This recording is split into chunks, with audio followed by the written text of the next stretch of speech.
Thanks a lot for the introduction. I'm really excited to be here. It's a great pleasure. It's the first fully in-person conference that I'm attending since a very long time.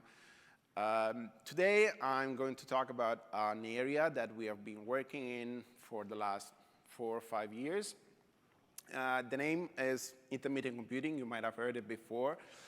But before I get into the details of the talk,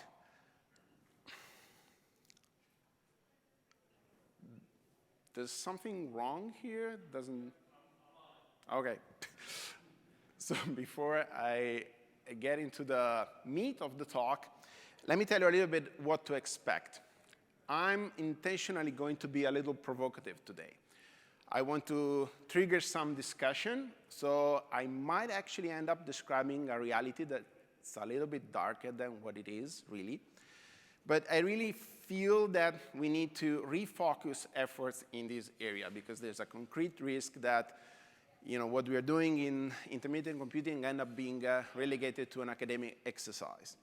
Besides that, I'm last in the day. I landed 2 hours ago, and it's 1 a.m. my time. So I need everyone to stay awake, including myself. So how did we get to talk about intermittent computing? In the early 2000s, we had people like Chris Pister presenting us with the vision of the smart dust. So this idea that we could spread tiny embedded computer devices in the environment, that it would self-organize to read the state of the physical world and take actions on it. And this propelled one of the major innovations in modern ICT. Like it happens often when somebody comes up with a very long-term vision that is perhaps not really immediately within reach because of limitations of the technology, then people start and try to approximate that vision with the technology that's available in that specific time. So we had people like David Kohler and his group at UC Berkeley building the first prototypes of the wireless sensor networks that we can largely consider as the first concrete implementation of the vision of the smart dust. Of course, the size of the devices back then were not comparable. OK, doesn't work. Were not comparable with the size of the smart dust. But that was what we could achieve with the technology back then. And that was a formidable tool to understand the limitations of the technology we had and try and overcome those limitations. And arguably, we made huge steps since those days in a number of different areas, including how to program deeply embedded and pervasive systems of sensors and actuators, how to test their executions, how to achieve extremely low-power wireless networking. And in many ways, the abstractions, the techniques, the systems we have built in the last couple of decades have eventually contributed to what we call the Internet of Things today. But there's arguably one area where we have not made any comparable progress, and that's the power source. The early prototypes of the sensor networks and many IoT systems nowadays are still powered by batteries, and batteries are a pain. They are hard to replace. They represent an environmental hazard. And then, as the range of possible application scenarios of the Internet of Things becomes broader and broader, the question becomes, who is going to replace those 35 billion batteries that will be powering these many sensors and actuators spread all over the places? And it's interesting to note that the way research unfolds is often by incremental improvements. Many of the areas that I mentioned before progress through many small improvements, eventually leading to very solid and robust systems. But in the area of powering these embedded devices, We have got to a point where the battery technology is not something, the current battery technology is not something we can really improve. There are inherent and fundamental limitations in, for example, chemical batteries that are really extremely difficult to address. So people have started to think about different energy sources, and of course, the major alternative is energy harvesting. So the ability to absorb energy from the environment. You may think that energy harvesting is something new, but it's actually not. Energy harvesting is just a transformation of energy from one form to another one. And our grandpas had an energy harvesting device on their wrists, because like good old mechanical watches do have an energy harvester inside. Through a system of mass and springs, these kind of watches transform the kinetic energy originated from the body movement into a different form of kinetic energy that is useful for powering these devices. So energy harvesting is really nothing new. But fortunately, recently, we have developed the technology that allows us to absorb energy from a number of different sources. Of course, the most natural example is solar radiation. The efficiency of solar cells have drastically improved in the recent years, and absorbing energy from solar radiation is, not just the most natural way to apply energy harvesting, but also the most efficient. But there are also many other ways to absorb energy from the ambient that rely on different energy sources. For example, we have the technology that allows us to absorb energy from temperature differences, thermal gradients. We have the technology that allows us to absorb energy from the kinetic energy originated by footsteps. And we even have the technology that enables us to absorb energy from biochemical masses. So you might think, okay, we had this problem with batteries, but now we have energy harvesting. Problem solved. Not really. Energy harvesting, there's again something wrong here. Energy harvesting is powering systems in ways that are radically different compared to when using batteries. When energy harvesting has been deployed in real systems, the first few designs tried to achieve what's called power neutral operation. In a power neutral system, the idea is that you throttle down the operation of the system in a way that you can match at every time instant the availability of the energy from the ambient. But still, the idea there is that you continue executing pretty much like the system was doing when it was powered by batteries. But unfortunately, we don't always have the luxury of deploying systems in an environment that is so energy rich that we can practically achieve power neutral operation.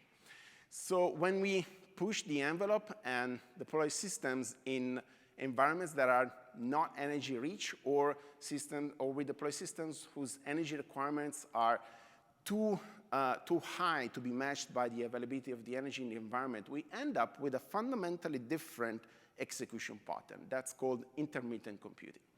In intermittent computing, executions unfold into a sequence of different charging and execution phases where the system may start with charging small local energy buffers without actually performing any operation until it reaches a so-called startup threshold. At that point, the system starts operating, but remember, we are not in an energy-rich environment, so when the system starts operating, most likely the net balance of energy will become negative, so eventually the energy that we have accumulated in the charging phase will get to a point where the system has no more energy available and it simply dies because there's no way it can continue the execution. At that point, the system will start charging again until it reaches again the activation threshold, and this thing will go on and on in a sort of periodic alternation between charging phases and active execution. When we are deploying extremely pervasive IoT systems, we also don't have the luxury of using full-fledged operating systems with all those functionality like standby modes and hibernation that we are all used to. We rather have to deal with extremely resource-constrained devices that are meant to execute a single application on the bare-bone hardware. So there's no operating system support. So what happens is that without any specific countermeasure, when the system reaches a state where there's no more energy available, it's going to lose completely the application state. And when it starts again, once it reaches the activation threshold the next time after charging up, it will essentially start all over again. Think about unplugging your desktop PC all of a sudden. When you power it on again, it will restart everything from scratch. And this is exactly what happens here. So in the last few years, a number of research works have appeared trying to solve this problem. And in a nutshell, what they have in common is that they try to save the state of the application on some piece of non-volatile memory one moment before the system runs out of energy, so that when it restarts after charging up again, we can retrieve the application state from the non-volatile memory and resume, perhaps not exactly at a point where the system died, but hopefully, close enough, so that at least we don't restart from square one. So the research in intermittent computing have flourished in the last 4 or 5 years. If you search for intermittent computing on the ACM Digital Library, you get lots of results, many more than you can probably expect. And the first result here is actually one of my papers. I swear I didn't do anything to have it first in the search results. But there's many more. And people have found interesting problems to work in this area. And luckily, I would say, we have definitely made things better. Now, here comes the risk. Now we are at a stage, or at least I would argue, that we are starting to pile up papers. Piling up papers here means that we are not really sure yet if these many systems and techniques that we are coming up with do work in the real world. Those who, like me and Fred, started their careers in wireless sensor networks might remember like the Mac alphabet soup. Koen Langendon from TU Delft set up this web page at a time where in wireless sensor networks, people were like publishing papers on Mac protocols like hell. This was provocative as well. He wanted to convey the message that, hey, okay, we are kind of perhaps insisting a little bit too much here, because many of these papers are indeed like tiny variations on previous papers. And I kind of feel we are, in intermittent computing, getting close to this situation. I don't want to be the one putting up a web page on the checkpointing alphabet soup or the task-based programming alphabet soup. That would be a really bad sign. So I think it's time for a reality check. I think it's time that we kind of try and move these many techniques and systems we have developed into concrete scenarios and see if they actually work. We have tried to do that, and we have gone through a lot of pain doing that. And I want to report on our experience in that case. So our playground is not this one. OK, this is the one. Our playground is what you see in this movie. This is Ben-Hur from 2006. And it shows you a place called the Circus Maximum in Rome. So the ancient Roman people were not fond of football, but they were fond of chariot races. And this is the place where they used to host those races. And these events were massive. They were also an instrument for political propaganda. And that place still exists today. These are the ruins, what remains of that site. And what I'm interested in is a place that is not shown in this picture because it's underneath that building. That building is a workshop of the Opera Theater. That's where they build the sceneries and the backdrops for the Opera Theater in Rome.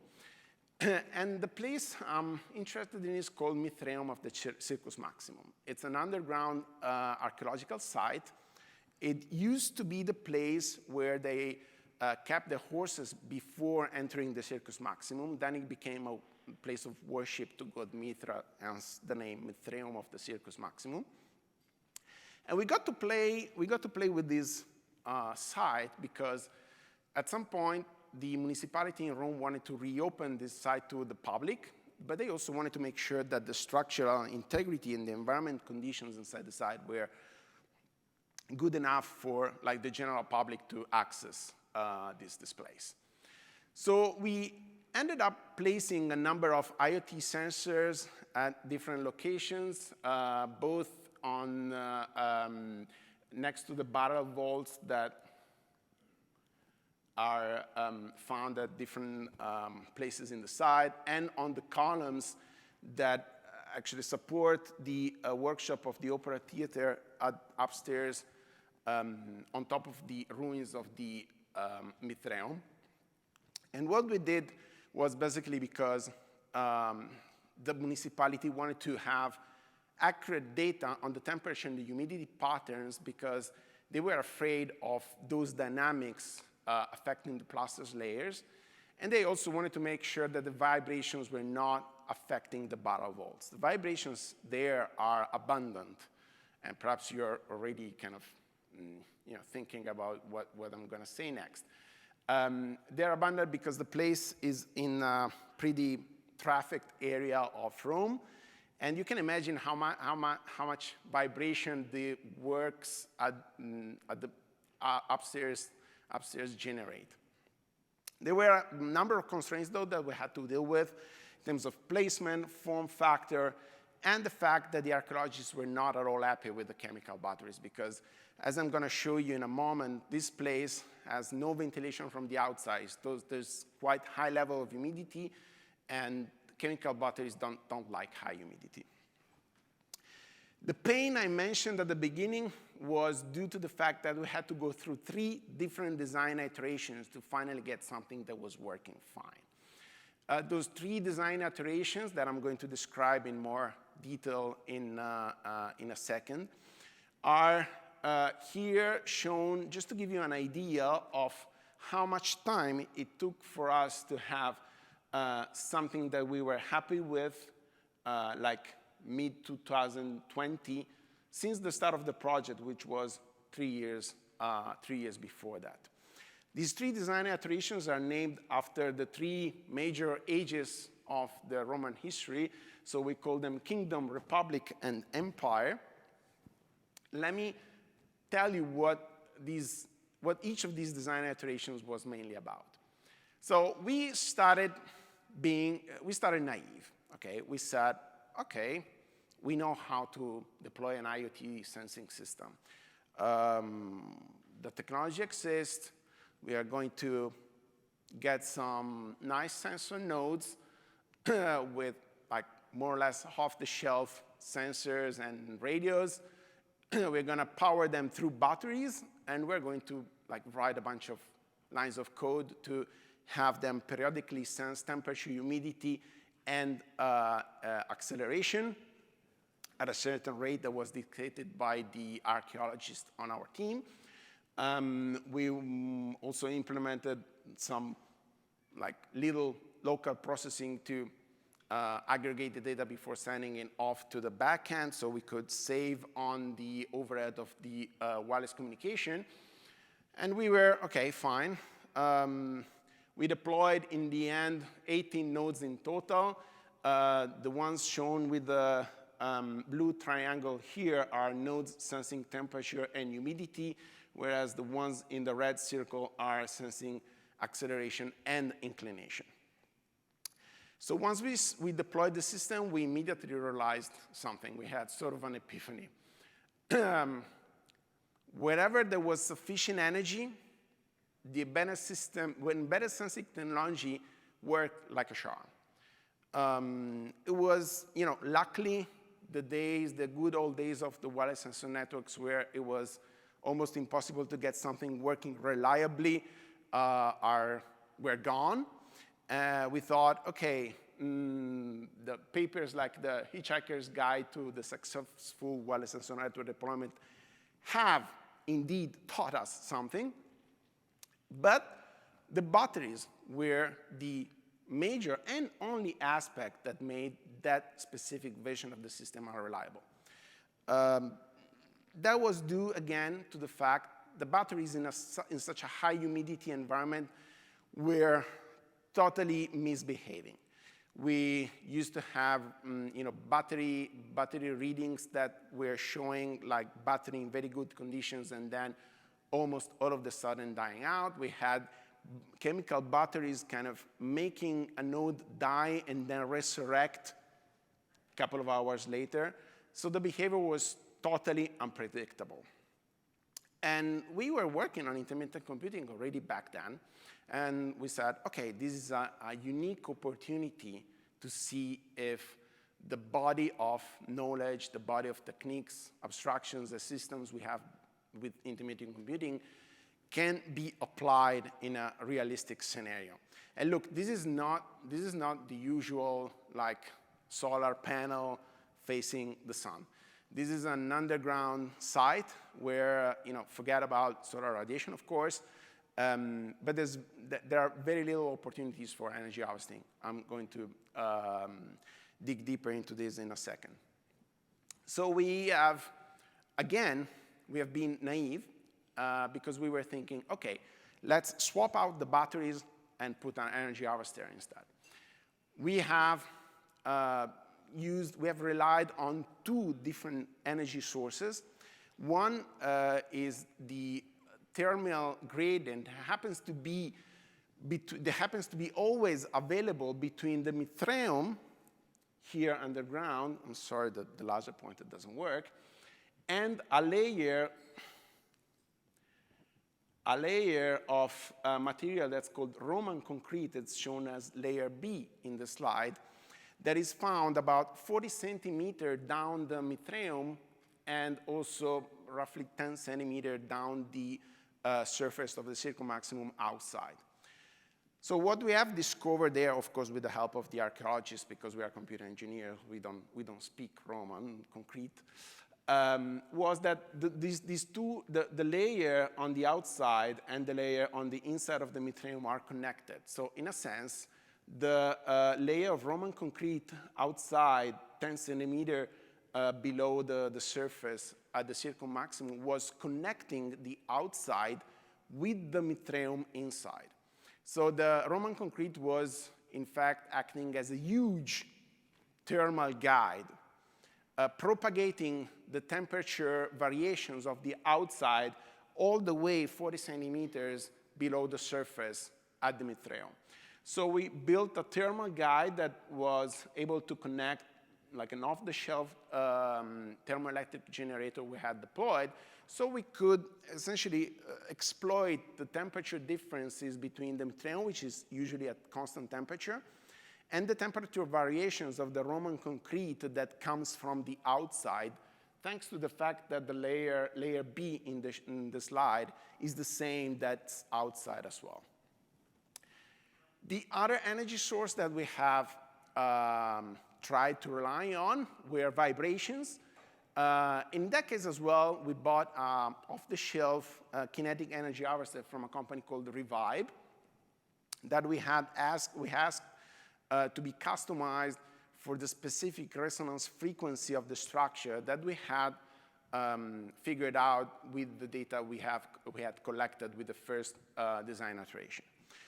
So in this case, no matter our best efforts, executions became intermittent.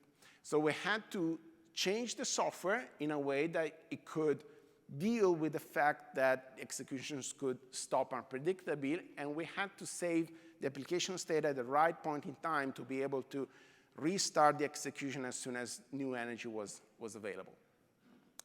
Besides a few changes in the hardware due to the fact that we were not relying on batteries anymore, we also tried to limit the modifications to the software to the bare minimum. So we have used a totally static checkpointing technique, trying to approximate the execution of the system when it was powered by batteries as much as possible. So it didn't work. We failed miserably.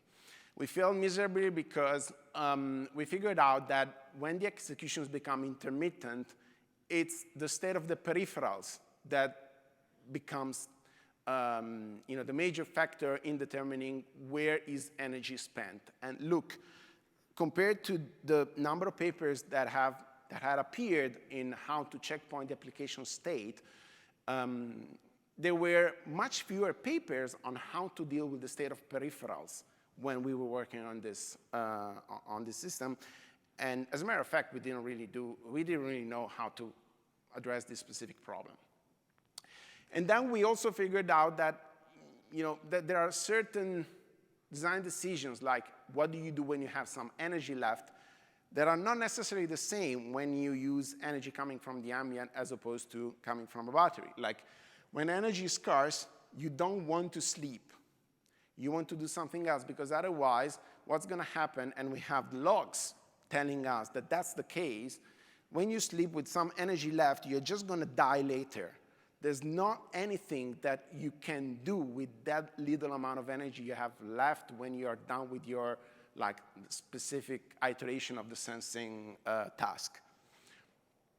And most importantly, perhaps, we also quickly realized that the ambient doesn't know a thing about what you want to sense. So it may actually give you energy when you don't care.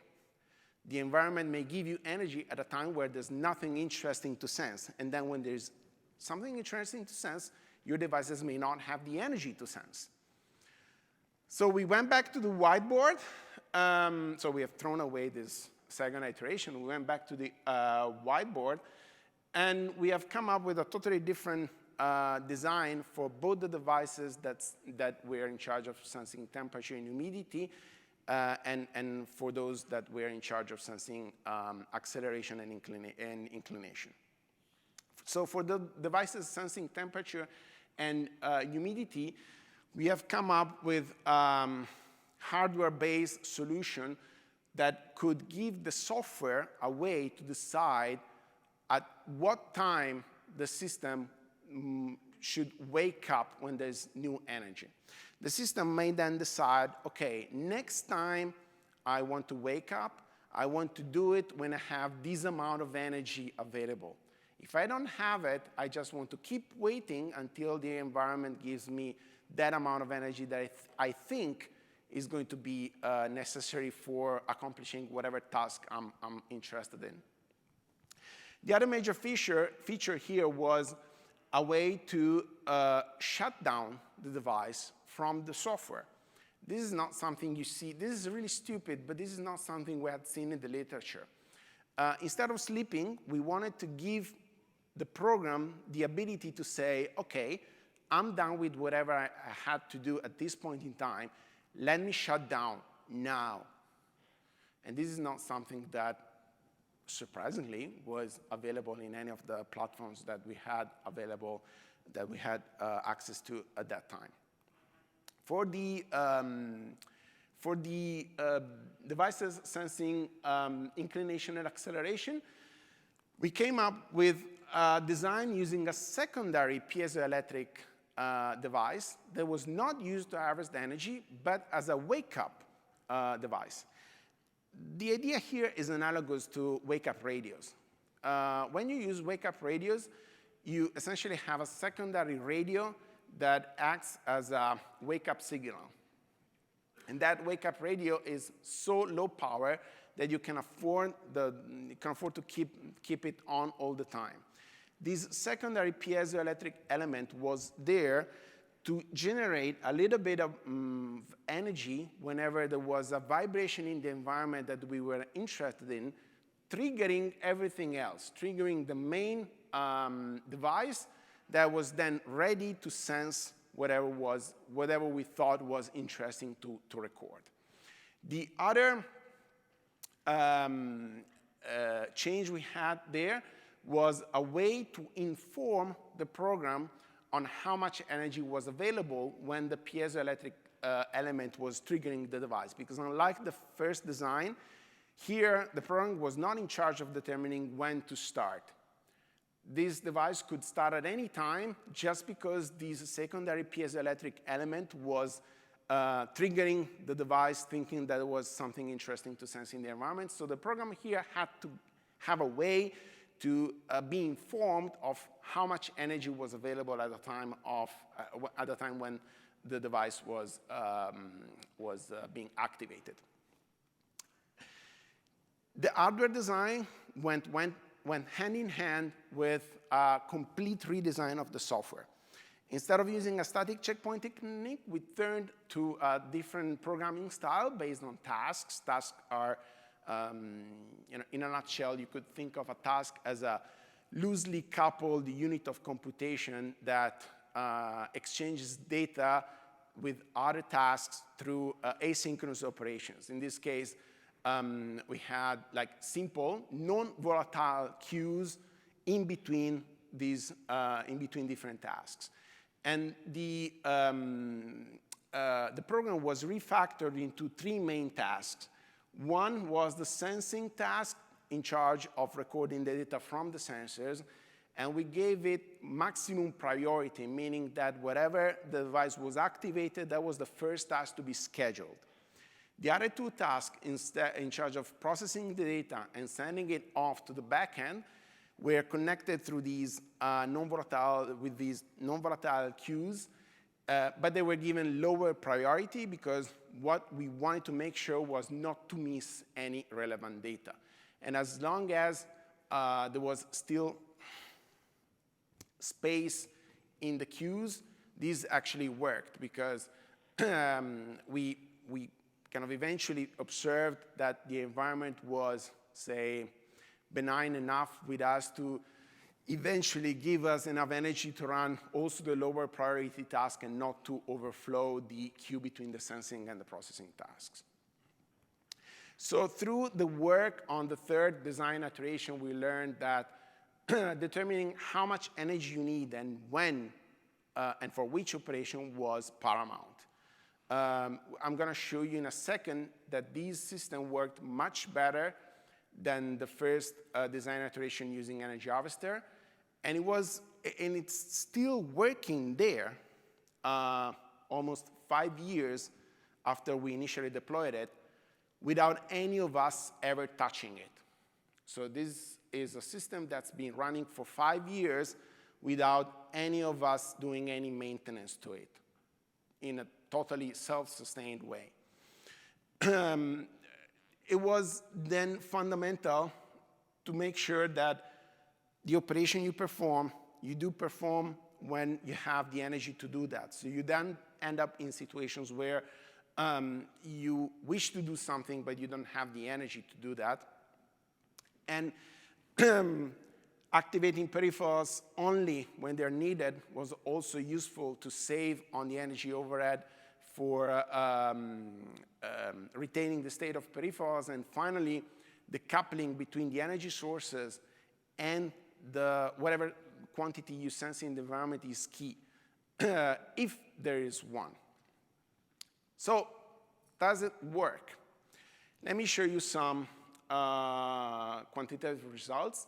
In this chart, you see the readings of relative humidity we have gathered through almost a year of operation. On the left-hand side here, you see the comparison between Kingdom. Kingdom is the battery power system that we left there, and we kept maintaining it because when we deployed the first energy harvester system, we thought, OK, let's keep the one with the batteries there and use it as a baseline. Let's leave it there and see how our energy harvesting system compares with a battery-powered one. So these observations we could derive because we had both systems running in parallel. What you can observe here is that the first iteration of the energy harvester system returned very different humidity data compared to the battery-powered one. We didn't really know what was the reason, but that can be explained by looking at that difference across the 24 hours. So there are times of the day, like during the morning or during the evening, where the difference between the humidity readings of the battery power system versus the energy harvesting one is not large. Whereas at different times of the day, for example, in the night or in the afternoon, those differences become much larger. The reason for that is whenever there is energy in the environment, the energy harvesting system compares well with the battery-powered one. But it's when energy is scarce that the first design iteration of the energy harvester system did not perform well, because we were basically not managing energy intelligently. We were not making the best use of the scarce energy we had. And that explains those differences. In this other chart, you see a comparison of the data yield across a couple of years of operation between all three systems. Well, actually, it's both energy harvesting system normalized to battery-powered one. On the left-hand side here, you see how much the first iteration of the energy harvesting system was performing differently compared to the battery-powered one. When we deployed Empire, the improved version of the energy harvesting system, things got much better up to these 6 months, early 2020. And we all know what happened in those months. COVID-19 broke out, of course, and it hit Italy pretty hard. What happened to the battery power system was that eventually all the batteries ran out of energy, and nobody could move in those months. Not even, forget about traveling from Milano to Rome. We couldn't even get out of our own places. So of course, we had no one able to go there and replace batteries. So the battery-powered system went totally off in those months. Still, what you can observe is that the dark blue bars in those months remained almost unchanged. Those are the bars measuring the data yield of the sensors relying on temperature gradients. And of course, temperature gradients are not affected by COVID-19, so the performance remained totally unchanged. What did change was the data yield of the sensors using vibrations as the energy source, because vehicular traffic, all of a sudden disappeared. The activities of the workshop of the opera theater were totally suspended. So all of a sudden, the vibrations in the environment faded away. And that is reflected in how much the production of data is lowered in those months. Towards the end of the first lockdown in Italy, there was also an earthquake in Rome. And what we are really proud of is that no matter the absence of the vibrations in the environment, we were able to see the earthquake. Because what happened was that as soon as our nodes powered by vibrations were triggered by the secondary piezo, recognizing that there was an earthquake, all of a sudden the entire system woke up and started recording the earthquake. What you see there is the spectral density of the earthquake signal. And interestingly, computing the Richter magnitude of the phenomena out of our data, you get a 3.14 Richter magnitude that is pretty close to the official estimates that indicate an interval between 3.2 and 3.7. You might be wondering why we are underestimating, even if but not a lot. The reason is it takes a little bit of time for the secondary piezo to turn on the rest of the device, and for the rest of the device to get the data from the non-volatile cues and start the whole thing again. So our conjecture, of course, we don't have any strong evidence, but our conjecture is that the wake-up time of the different nodes made us miss the first few nanoseconds of the earthquake, and that's why our estimate is on the lower end. As I mentioned, that thing is still up and running. It's been 5 years that we have left it there, totally unattended. My students go down every couple of months to replace the batteries of the battery-powered system, but they swear they have not touched the energy harvesting one. And if you're interested, we have a publicly available dashboard where you can see the data coming in real time. And what you can observe is, if you look at the temperature chart, for example, temperature data doesn't come in at regular intervals, of course, because it comes in only when there is enough energy for that specific node to wake up, sense the data, process it, and send it off to the back end. So what are the fundamental takeaways?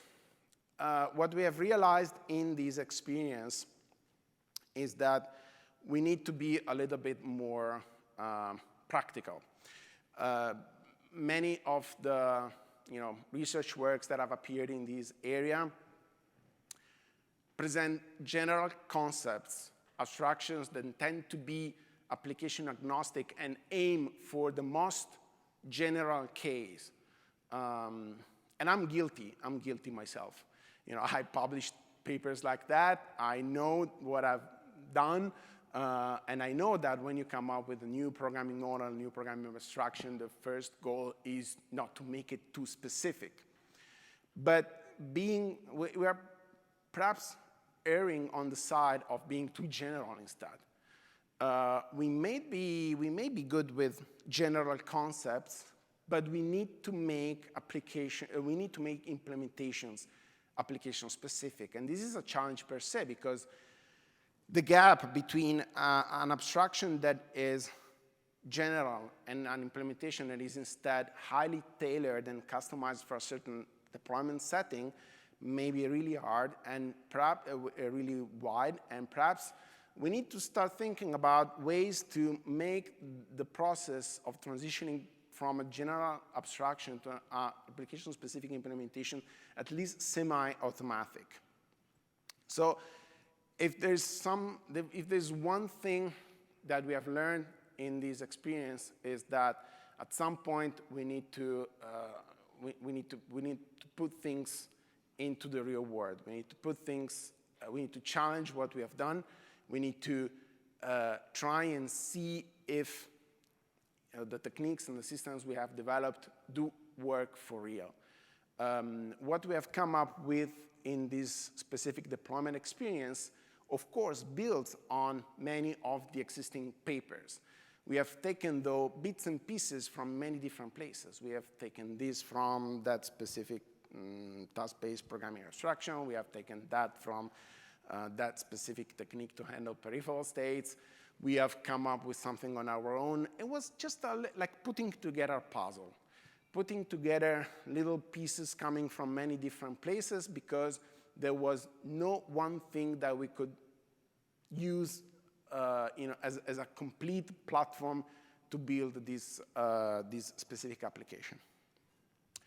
Of course, this was not a one-man show. I want to acknowledge the contribution of many people who have worked in this area with me over the years, and there's also some former student in the audience.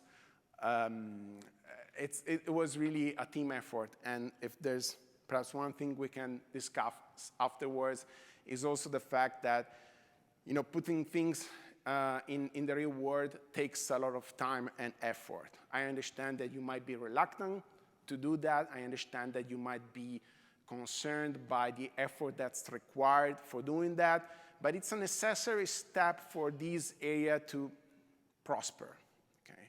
It's something that perhaps we should get together and do collectively, but it's really a major need right now. So this concludes my talk, and I'll be happy to answer any question.